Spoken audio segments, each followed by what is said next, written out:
Bonjour, je suis Lounes Chelgoum, responsable de la licence Management International IAE Campus de Sénart. Je vais vous présenter notre formation et dans un premier temps, je vais vous présenter l'IAE. L'IAE, c'est l'Institut de l'administration des entreprises, qui est une école de management, c'est l'équivalent des écoles de commerce, mais on ne peut pas l'appeler l'école de commerce puisque l'IAE est une école publique, donc on l'appelle l'école de management qui est rattachée à l'université UPEC. C'est une école qui est spécialisée dans les métiers de la gestion et qui forme des étudiants du niveau licence jusqu'au doctorat. Dans l'IAE interviennent des enseignants-chercheurs, mais aussi des intervenants professionnels. Par ailleurs, à l'IAE, on a un réseau d'anciens étudiants qui compte aujourd'hui un peu plus de 5000 membres. LMI, c'est quoi? LMI est une licence de l'IAE qui est portée par le campus de Sénart, c'est-à-dire que les cours ont lieu à Sénart. C'est une licence sélective à effectif limité. Le groupe compte au maximum 32 étudiants.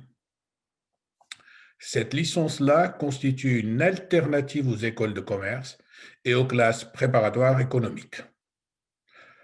Quand on dit que cette licence est portée par l'IAE, donc, et comme l'IAE est une école publique, c'est-à-dire que les frais de scolarité, ce sont les frais universitaires classiques qui sont à peu près de l'ordre de 170 euros contre une moyenne de 9 000 euros aujourd'hui pour une école de commerce. Cette licence-là, LMI, est une licence qui est généraliste, qui est professionnalisante et avec une forte dimension internationale. C'est ce qu'on va développer un petit peu dans la suite. Ces trois points-là, ces trois caractéristiques fondamentales de cette licence. Par ailleurs, la licence LMI est une licence qui est double diplôme, puisqu'elle fournit au bout de 3 ans le diplôme de licence management international et un DU des compétences de management. Ce deuxième diplôme de DU de compétences de management compte tous les cours qu'il y a dans la licence management et les étudiants auront 2 cours supplémentaires qui sont le cours de création, innovation et design et la participation à un hackathon de 24 heures. Alors, pour la licence LMI, j'ai parlé de généraliste. C'est un cursus intégré de 3 ans, généraliste et de haut niveau, qui est en réalité une première étape vers un cursus de 5 ans débouchant sur un master, tout en étant dans les différents masters. Par exemple, l'IAE compte 26 masters. Alors, ce cursus de licence de 3 ans, c'est un effectif limité, comme on avait dit. Le programme, il est pluridisciplinaire. On va voir, il est très riche et très diversifié. Il y a une très forte dimension internationale puisque les cours sont en anglais. Et il y a des stages en entreprise. C'est le côté professionnalisant. Les spécificités de cette licence.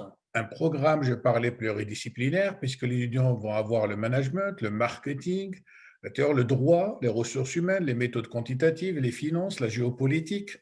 Donc, on voit bien qu'on touche divers domaines de la gestion.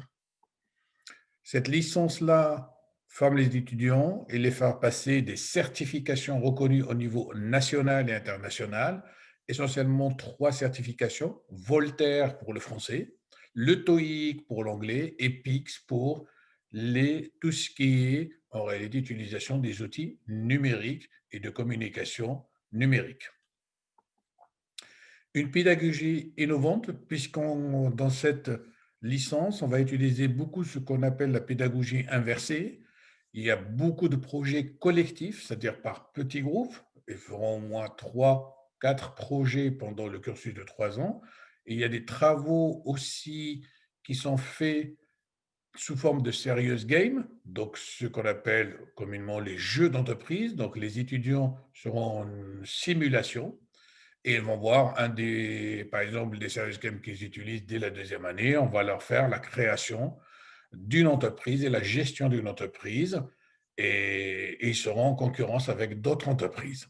On utilise aussi les MOOC dans lesquels les étudiants vont apprendre certains cours et aller plus loin, soit approfondir, soit on le fait en amont. Le MOOC permet aux étudiants d'introduire des notions ou d'approfondir certaines notions.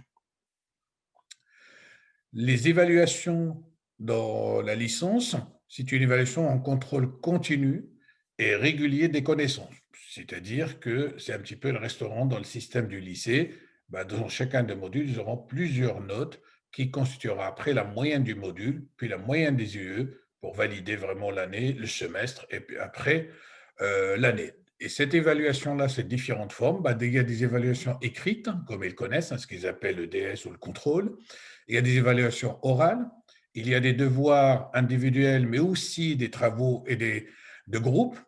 Il y a des mémoires qui correspondent au projet à réaliser. Donc là, ils seront tout le temps évalués. Par exemple, ils rentrent en septembre, généralement 3 semaines après, ils ont déjà un projet à rendre qui sera évalué. Une autre caractéristique de la licence, comme je disais tout à l'heure, c'est une formation professionnalisante. C'est une des rares licences qui fait quand même 3 stages dans sa formation. Il y a un stage en première année de 1 mois orienté obligatoirement vente. Il y a un deuxième stage en L2, en deuxième année, et là, c'est un stage d'une durée de 3 mois dans le domaine de gestion, bien sûr, et les étudiants là choisissent le stage, la thématique du stage, en fonction de leur projet professionnel et projet académique. Le stage en L3, un troisième stage, qui est d'une durée de 2 mois. Ce stage-là, généralement, c'est toujours dans la gestion, mais généralement, les étudiants le choisissent en fonction du stage effectué en L2. Je m'explique. Un étudiant qui a effectué un stage, par exemple, dans les finances en L2, parce que son projet était dans les finances, suite au stage de 3 mois, à l'issue du stage, il y a un bilan à faire. Soit l'étudiant est réconforté dans son idée que c'est vraiment bien ce qu'il veut faire, ça correspond très bien pour lui les finances, et dans ce cas-là, on l'invite en deuxième année de faire le stage, s'il le souhaite, dans la même thématique de la finance, mais dans une autre entreprise, une autre institution, pour qu'il découvre d'autres méthodes. Parfois, en deuxième année, les étudiants, lorsqu'ils ont effectué le stage de 3 mois, ça leur arrive de revenir et de dire finalement, j'ai pensé que je voulais faire vraiment mon projet des finances, mais je me suis rendu compte que ce n'est pas du tout ce qui me correspond. Donc là, en troisième année, ça leur permet de réorienter un petit peu leur projet vers d'autres axes et de faire le stage dans d'autres domaines. Voilà un petit peu les stages qui fera un total de 6 mois de stage pendant les 3 premières années. Il y a la dimension internationale. Alors, comment se pratique cette dimension internationale? C'est que d'abord, il y a une pratique intense de l'anglais dans la formation. Généralement, le premier semestre d'études, on essaie de ramener les étudiants vers un niveau homogène haut en anglais. Et dès le deuxième semestre, ils commencent à faire des cours, des modules, des matières en anglais. En deuxième année, ça devient pratiquement 70% des cours en anglais. Et en troisième année, ils vont effectuer l'année complète en anglais. Dans un semestre, ils seront dans une université partenaire, c'est-à-dire c'est nous qui trouvons l'université et l'étudiant va faire le module à l'étranger dans une université partenaire en anglais. Et il aura bien sûr l'équivalence de ça. Et le second semestre de la troisième année, il reviendra à Sénart et tous les cours auront lieu en anglais. Généralement, les étudiants, après les 2 années, ils sont vraiment bilingues, puisque la troisième année n'a jamais posé problème pour aller faire des cours en anglais dans une université partenaire. Donc, il y a un cinquième semestre qui se fait à l'étranger. Aujourd'hui, on a à peu près une cinquantaine d'universités partenaires qui se trouvent à peu près dans une trentaine de pays dans le monde. Généralement, toute l'Europe, l'Asie, l'Amérique, le Canada, c'est bien, je dis l'Amérique, je parle des États-Unis, et même certains pays d'Amérique du Sud. Voilà. Donc, le sixième semestre, comme je disais, s'effectuera entièrement en anglais, mais ici à Sénart. On se pose la question, après cette licence LMI, que font nos étudiants? Alors, nos étudiants, après la licence LMI, ils ont le choix. Une des possibilités, c'est d'intégrer un des 26 masters de l'EAE Gustave Eiffel, qui se décompose, ces 26 sont regroupés, je les ai regroupés par domaine, soit c'est dans le management et conseil, soit c'est dans le marketing et la vente, soit dans la finance, soit le management et la santé, soit ce qu'on appelle CCA. CCA, c'est comptabilité, contrôle et audit. Une autre possibilité qui s'offre, ils ne sont pas obligés de rester à l'IAE. S'il y a un autre master dans une autre université, ils peuvent aussi intégrer les autres universités, voire un autre IAE, puisque les IAE, les écoles d'IAE est un réseau qui se trouve sur tout le territoire. Bah, par exemple, ça peut être l'IAE de Paris, ça peut être l'IAE de Grenoble, ça peut être d'autres IAE en France, en fonction des masters ils peuvent rejoindre ces IAE-là et faire le master là-bas. Mais comme je disais aussi, ils peuvent faire leur master dans d'autres universités de France. Ils peuvent aussi, à l'issue des 3 années, intégrer une école de commerce, mais bien sûr, ils passeront les concours, comme toutes les écoles de commerce. Donc, s'ils le souhaitent, ils peuvent intégrer l'école de commerce pour poursuivre leur cursus universitaire dans ces écoles. Ils peuvent aussi aller étudier à l'étranger. Nous, ça nous arrive pratiquement tout le temps. J'ai 2, 3 étudiants par promo qui retournent dans l'université où ils ont fait le semestre à l'étranger pour faire le master. Ça, c'est le choix de l'étudiant. Enfin, une dernière issue, c'est l'insertion professionnelle dans des sociétés, bien sûr, dans des entreprises, mais particulièrement souvent, ils sont attirés par les entreprises multinationales de par leurs compétences en anglais. Ceci dit, cette voie-là, depuis la création de cette licence en 2013, j'ai eu que 2 étudiants qui sont arrêtés en licence, sinon tous les autres ont poursuivi leurs études et d'aller dans la vie professionnelle. Alors, bien sûr, il n'y a pas que les études dans cette licence. Comme c'est une école, c'est un réseau d'écoles IAE, bien sûr. La vie étudiante, elle est très animée. Il y a un BDE, le bureau des étudiants, qui fait de nombreuses soirées, hein, de nombreux événements, des week-ends d'intégration, des séjours au ski, des voyages à l'étranger. Il y a même un journal étudiant qui est édité. Donc, les étudiants peuvent s'engager dans le BDE comme membres actifs sans problème. Et généralement, là, c'est comme tous les réseaux des écoles. Alors, la question qui se pose, comment intégrer la licence? Comment rentrer en LMI? L'unique moyen, c'est le Parcoursup. On ne peut pas faire rentrer autrement.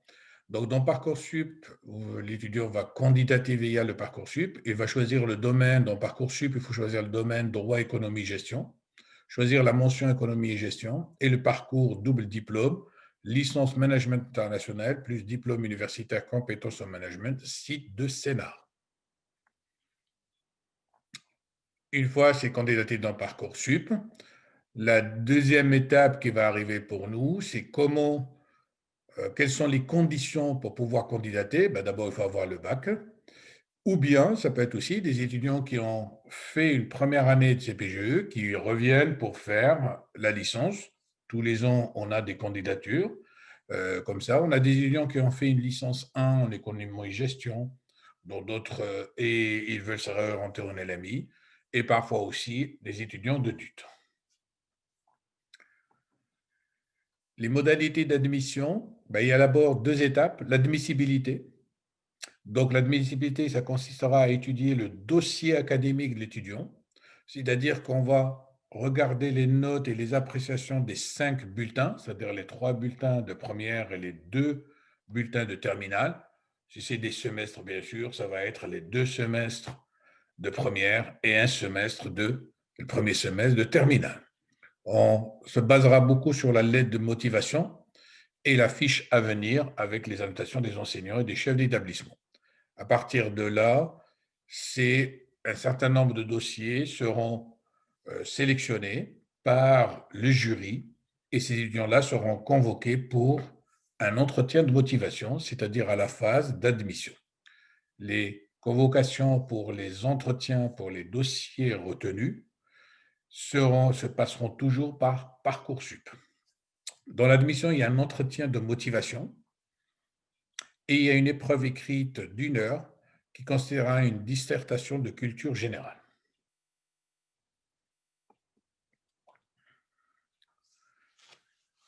Alors, pour échanger un petit peu plus et en savoir un peu plus sur cette licence, nous vous invitons à passer au chat et poser toutes vos questions.